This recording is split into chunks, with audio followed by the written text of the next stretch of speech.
Hi friends, welcome to my channel MK and Tailoring. இன்னைக்கு நம்ம வீடியோவில் ஆரி எம்ப்ராய்டரி கிளாஸ் 1ல் நம்ம வந்து எம்ப்ராய்டரி கற்றுக்க போகிறோம். ஃபஸ்ட்டு கிளாஸ் இது என்னோடய ஆரி கார்ட். இப்போ வந்து நான் வந்து ஒரு ஃபேன்சி ப்ளவுஸ் வந்து டிசைன் பண்ணிகிட்ருக்கேன். இதோட மேக்கிங் வீடியோ கூடிய சீக்கிரம் நான் அப்லோட் பண்ணுறேன். ப்ரைடல் ப்ளவுஸ் போடுறதா இருந்தால் தான் நான் ஆரி காட்டி வந்து யூஸ் பண்ணுவேன். இது பார்த்திங்கன்னா ஆரி ஸ்டாண்ட் வந்து நான் இந்த மாதிரி ஸ்க்ரூ டைப் இருக்கிற மாதிரி ஆரி ஸ்டாண்ட் யூஸ் பண்ணுறேன். ஆரி மெட்டீரியல்ஸ் பற்றின வீடியோ நான் அடுத்து அப்லோட் பண்ணுறேன். நான் பிகினிங் ஸ்டேஜில் நான் யூஸ் பண்ண ஃப்ரேம் தான் இதில் தான் நம்ம இப்போ வந்து ஆரி பழக போகிறோம். இன்றைக்கி வந்து நம்ம ஆரி நீடில் யூஸ் பண்ணி நம்ம எதுவும் பண்ண போகிறது கிடையாது. நார்மல் நீடில் யூஸ் பண்ணி போடுற ஸ்டிச்சஸ் எல்லாம் பழகிட்டு அதுக்கப்புறமா நம்ம ஆரி நீடிலுக்கு போகலான்னு இருக்கேன். இப்போது நான் இந்த நார்மல் நீடில் எடுத்திருக்கேன். இதில் நம்ம என்னென்ன ஸ்டிச்சஸ்லாம் போடலாம் அப்படின்றத பார்த்துட்டு அதுக்கப்புறமா நம்ம ஆரி நீடில் வச்சு போட்டு பழகலாம். இப்போது இந்த மாதிரி வந்து எம்ப்ராய்டரி நீடில்னு நீங்கள் கடையில் கேட்டால் கிடைக்கும். இந்த மாதிரி கொஞ்சம் அந்த ஓட்டை பெருசாக இருக்க மாதிரி நீடில் வாங்கிக்கோங்க. இந்த மாதிரி எம்ப்ராய்டரி த்ரெட் வாங்கிக்கோங்க. இது ஒரு பீஸ் 3 rupees இருக்கும். இந்த மாதிரி உங்களுக்கு பிடிச்ச கலர்ஸில் என்ன வேணாலும் த்ரெட் வாங்கிக்கோங்க. இது பார்த்திங்கன்னா ஸ்டூல் எடுத்து வச்சுருக்கேன். இதில் வந்து இந்த மாதிரி செட் பண்ணி பாருங்கள். உங்களுக்கு எம்ப்ராய்டரி போடுறதுக்கு இது கொஞ்சம் ஈஸியாக இருக்க மாதிரி தெரியும். கொஞ்சம் ஹைட்டும் கரெக்டாக வரும். இல்லை இந்த மாதிரி சின்ன ஸ்டூல் வந்து நீங்கள் மடியில் வச்சுட்டு கூட போடலாம். ஏன்னா நீங்கள் கையில் வச்சுட்டு ப்ராக்டிஸ் பண்ணும்போது கொஞ்சம் கஷ்டமாக இருக்க மாதிரி தெரியும் பிகினிங் ஸ்டேஜில்.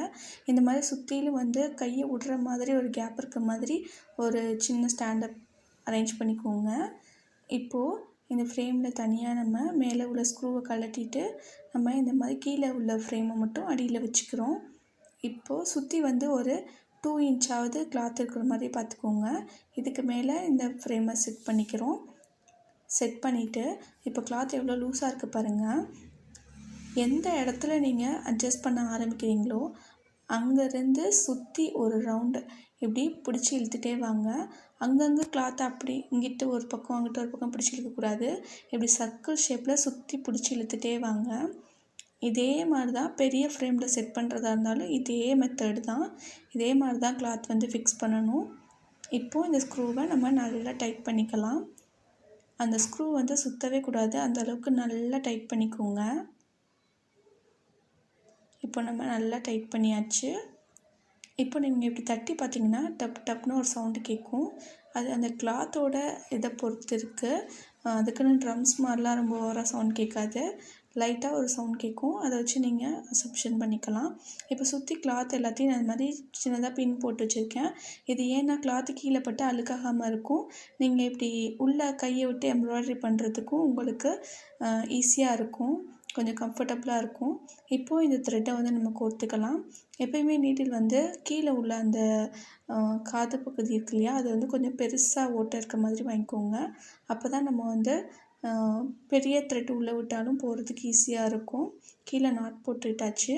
இந்த த்ரெட்டோட சைஸ் வந்து ரொம்ப அதிகமாக எடுத்துடாதீங்க, இல்லாட்டி சிக்கு விழும். அதுக்காக தான் இப்போ நான் கீழே குத்தி எடுத்துக்கிட்டேன் மேலே. இப்போது ஜூம் பண்ணிக்கிறேன். இப்போ பாருங்கள், கீழே நீடில் இருக்குது, மேலே த்ரெட் இருக்குது. இப்போது இதை ஒரு சுற்று கரெக்டாக இப்போ அடியில் விட்டுட்டு இப்போ ஒரு சுற்றிக்கிறேன். சுற்றிட்டு நம்ம எடுத்ததுக்கு கொஞ்சம் பக்கத்தில் நீங்கள் சுற்றி எங்கேனாலும் நீங்கள் நீடில் உள்ளே விடலாம். ஆனால் அதே இடத்துல விட்டுறக்கூடாது. கொஞ்சம் பக்கத்தில் நீங்கள் வந்து விடணும். அந்த மாதிரி நீங்கள் விட்டுக்கோங்க. இப்போது என்னோடய ஒரு விரலில் வந்து அந்த த்ரெட் இருந்துகிட்டே இருக்கணும் கீழே விடுற வரைக்கும். இப்போது கீழே விட்டு எடுத்தாச்சு. அடுத்த தடவை நான் போட்டு காமிக்கிறேன். இப்போது கரெக்டாக நான் 3 சுற்று சுற்றுறேன். 3 சுற்று சுற்றிட்டு கீழே இறக்குறேன். 3 சுற்று சுற்றும்போது உங்களுக்கு உள்ளே விட கொஞ்சம் கஷ்டமாக தெரியும். நீடில் கொஞ்சம் இப்படி ஆட்டி உள்ளே விட்டிங்கன்னா ஈஸியாக இருக்கும். இப்போ ரெண்டுத்துக்கு டிஃப்ரென்ஸ் பாருங்கள். இது வந்து குட்டியாக இருக்குது, இது வந்து கொஞ்சம் பெரிய சைஸ் பட் சைஸில் இருக்குது பாருங்கள். இதுதான் டிஃப்ரென்ஸு. நீங்கள் 1லேருந்து ஒரு 3 கவுண்ட் வரைக்கும் சுற்றிக்கலாம். அதுக்கு மேலே சுற்றாதீங்க. இப்போது ஒரு சின்ன ட்ரிக் இதில் இருக்குது. இப்போ நான் என்ன பண்ணேன்னு கவனிச்சிங்களா? இப்போ பார்த்தீங்கன்னா இந்த மாதிரி ஒரு ட்விஸ்ட் பண்ணிவிட்டு, அதாவது த்ரெட்டு ஒரு ட்விஸ்ட் பண்ணிவிட்டு நீங்கள் அதுக்கப்புறம் அதில் ரோல் பண்ணிங்கன்னா உங்களுக்கு அந்த பட்டு பார்க்குறதுக்கு அழகாக இருக்கும். எந்த ஒரு பிசுறு எதுவுமே இல்லாமல் அழகாக பட் ஷேப்பில் இருக்கும். இப்போ நான் இதை வந்து கொஞ்சம் உங்களுக்கு ஜூம் பண்ணி காட்டுறேன். இந்த 3த்துக்கும் ஒரு டிஃப்ரென்ஸ் பாருங்கள். நார்மலாக நம்ம போட்டதுக்கும் இதுக்கும் என்ன டிஃப்ரென்ஸ் இருக்கும்னா, இதில் எந்த பிசுறுமே இல்லாமல் அழகாக ஒரு பட் ஷேப்பில் இருக்கும் இந்த மாதிரி நம்ம போடும்போது. இப்போ நான் சின்னதாக ஒரு சர்க்கிள் ட்ரா பண்ணிவிட்டு இந்த சர்க்கிளோட அவுட்லைனில் ஃபுல்லாக நம்ம ஃப்ரெஞ்ச் நாட் போட போகிறோம். இப்போது நீடில் எடுத்துக்கிறேன். இப்போது இந்த சர்க்கிள் ஃபுல்லுமே நம்ம வந்து ஃப்ரெஞ்ச் நாட் வந்து போட்டுக்க போகிறோம். இப்போ நான் இதை இந்த மாதிரி ட்விஸ்ட் பண்ணிவிட்டு இப்போ நல்லா ரோல் பண்ணிக்கோங்க. ரோல் பண்ணிவிட்டு அதுக்கப்புறமா உள்ளே விடும்போது கொஞ்சம் இந்த நீடில் ஆட்டி ஆட்டி உள்ளே விட்டிங்கன்னா ஈஸியாக போயிடும். அதே மாதிரி நம்ம இப்படி கீழே இழுக்கும்போது நம்ம லெஃப்ட் ஹேண்டில் பிடிச்ச நூலை விடவே கூடாது. அதுதான் ரொம்ப முக்கியம். லூஸ் விட்டுட்டிங்கன்னா அந்த நாட் வந்து கொஞ்சம் லூஸ் ஆகிடும். அதனால தான் சொல்கிறேன். இப்போது நம்ம இப்படி ட்விஸ்ட் பண்ணுறோம் இல்லையா, இந்த ட்விஸ்ட் லெஃப்ட் ஹேண்டில் ட்விஸ்ட் பண்ணுறத விட்டுடக்கூடாது. விட்டுட்டோம்னா நமக்கு நாட் வந்து லூஸ் ஆகிடும். இப்போது இந்த நீடில் இப்படி லைட்டாக ட்விஸ்ட் பண்ணி உள்ளே விட்டுறீங்க அப்படின்னா ஈஸியாக போயிடும். இப்போ இந்த சைடு நம்ம லெஃப்ட் ஹேண்டில் பிடிச்சிருக்க நூலை விடக்கூடாது. விடாமல் கையிலே பிடிச்சிட்டு இப்போ இழுக்கிறோம். இப்படி கொஞ்சம் பக்கத்தில் போன பிறகு தான் நம்ம கையை விட்டு அதை விடணும் அந்த நூலை. இப்போ இதே மாதிரி இந்த சர்க்கிள் ஃபுல்லுமே நம்ம வந்து ஃப்ரெஞ்ச் நாட்ஸ் வந்து போட்டுக்க போகிறோம். ஒவ்வொரு தடவை நீங்கள் போடும்போதும் இந்த மாதிரி ட்விஸ்ட் பண்ணி போட்டிங்கன்னா பார்க்குறதுக்கு ரொம்பவே அழகாக இருக்கும். இந்த நார்மல் எம்ப்ராய்டரி த்ரெட் நூல் பிசுறு வந்து அதிகமாக வராது. பட் ஆனால் சில்க் த்ரெட்டில் போடும்போதில் பிசுறு அதிகமாக வரும். இப்போ கீழே வந்து நம்ம நாட் போட்டுக்கலாம். இப்போது நம்ம கீழே பார்க்குறதுக்கு இந்த மாதிரி தான் இருக்கும். இப்போ த்ரெட்டு ரொம்ப சின்னதாகிடுச்சு. இதுக்கு மேலே நம்ம ரோல் பண்ண முடியாது. அதனால நம்ம கீழே நாட் போட்டுக்கலாம். இந்த மாதிரி உள்ளே விட்டுட்டு இப்போது நீடில் இப்படி 2 சுற்றி இழுத்தோன்னா நமக்கு கீழே ஒரு முடிச்சு விழுந்துடும். இதுக்கப்புறமா நம்ம இதை வந்து கட் பண்ணிக்கலாம்.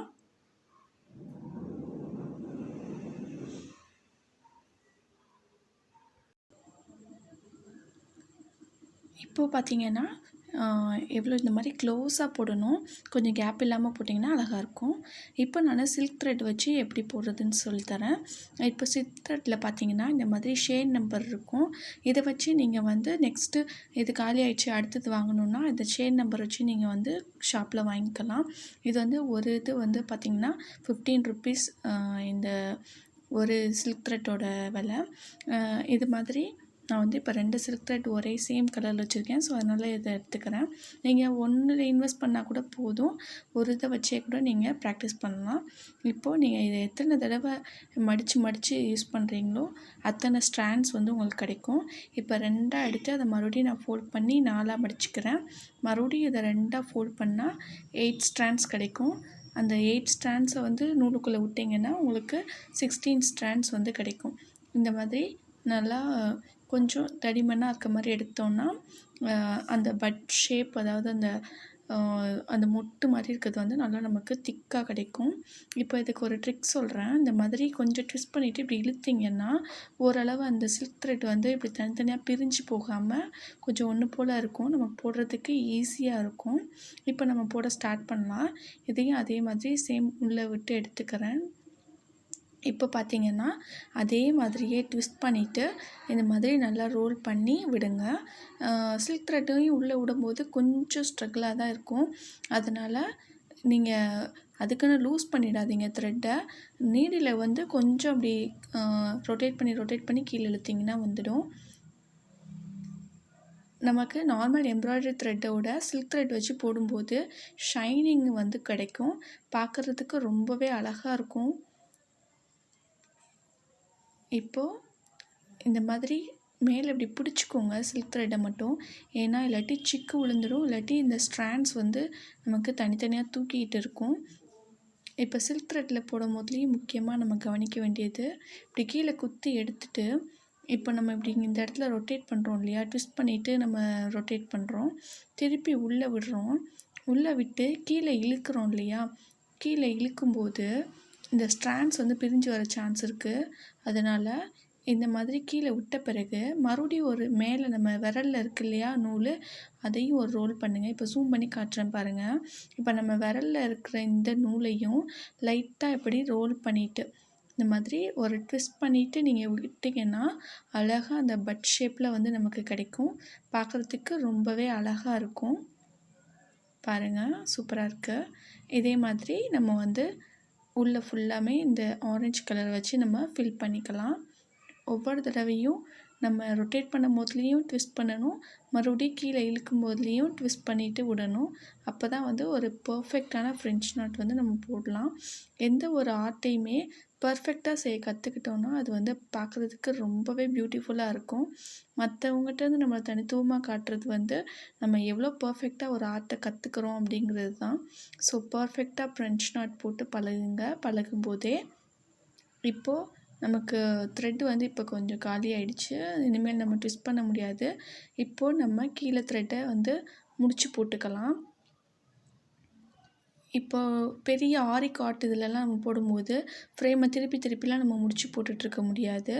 அதுக்கு என்ன பண்ணலாம் அப்படின்னா, இந்த மாதிரி நம்ம கீழே திருப்பி முடிச்சு போட்டுட்ருக்க முடியாது இல்லையா? அதுக்கு நான் ஒரு ஐடியா சொல்கிறேன்.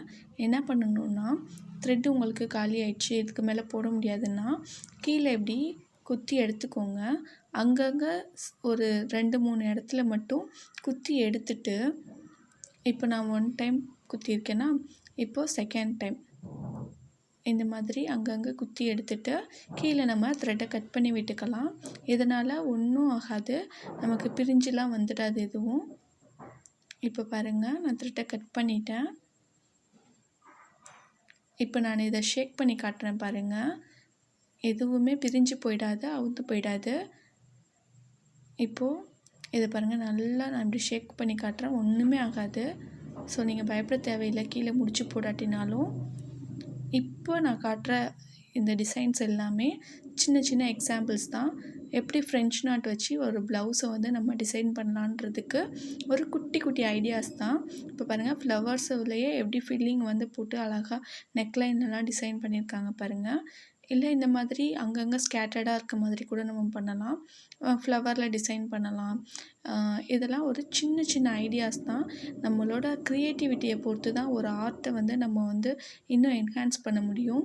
ஸோ உங்களோட க்ரியேட்டிவிட்டியை எப்படி வேணாலும் நீங்கள் காட்டலாம். இந்த ஃப்ரெஞ்ச் நாட்டை வந்து நீங்களும் ட்ரை பண்ணி பாருங்கள், ப்ளவுஸ் டிசைன் பண்ணி பாருங்கள். ஓகே ஃப்ரெண்ட்ஸ், தேங்க்ஸ் ஃபார் வாட்சிங் திஸ் வீடியோ. இந்த ஃப்ரெஞ்ச் நாட்டை நீங்களும் கண்டிப்பாக ட்ரை பண்ணி பாருங்கள். உங்கள் ஃபீட்பேக்கை கமெண்ட் செக்ஷனில் சொல்லுங்கள். ஒன்ஸ் அகைன் தேங்க்ஸ் ஃபார் வாட்சிங் திஸ் வீடியோ. நம்ம வீடியோஸை கண்டினியூஸாக பாருங்கள். நம்ம சேனலையும் சப்ஸ்கிரைப் பண்ணிக்கோங்க. பக்கத்தில் இருக்க பெல் பட்டனை ப்ரெஸ் பண்ணி ஆல்னு கொடுத்துக்கோங்க.